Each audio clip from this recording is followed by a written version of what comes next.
Start saving something now rather than waiting until you earn more. Saving something beats saving nothing. One thing that happens for people when you start talking about retirement or an emergency fund or whatever it is, they start saying, well, I don't have enough money right now. I'm going to wait until I earn more. I'm going to wait until I get this next job.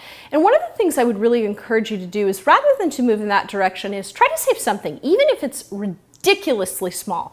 If it's $5 a week, if it's $5 a month, who cares? Start somewhere. At the end of the year, you have something. I think it's such a cop-out to try to just push that off. Whatever it is, I don't care if it's loose change in your couch, you've got to start saving as soon as humanly possible to have a great emergency fund, to have retirement, whatever it is. You can't wait to make that happen. How many of you, let's just be really honest right now, are saying, well, I'm going to wait until X, Y, or Z before I start saving? Even as you're paying down debt, even if you're putting a tiny little bit away, a tiny little bit is better than absolutely nothing. This, I promise you. I would say this when I was working with clients and, we were working on a strategy and they would come to me and they would sit down and say, well, I was really busy, I couldn't get all of this stuff done, so I ended up doing nothing.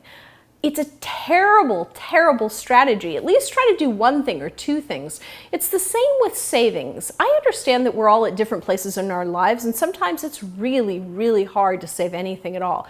Believe me, I've been there. But I've got to say, there have been times that I just, to have cash, I'll just say, hey, I'm going to take all the sort of ones out of my wallet and put them aside. You'd be shocked at how quickly it all adds up. So start figuring out ways you can kind of trick yourself in saving a little bit, but start today. And for the next, month or so, just figure out how you can save a little bit, whether it's in a savings account that you can automatically kind of transfer a little bit of money over to, or whether you're just sticking it in a jar right now. I just want you to start developing that muscle, because our long-term goal is for you to have financial freedom.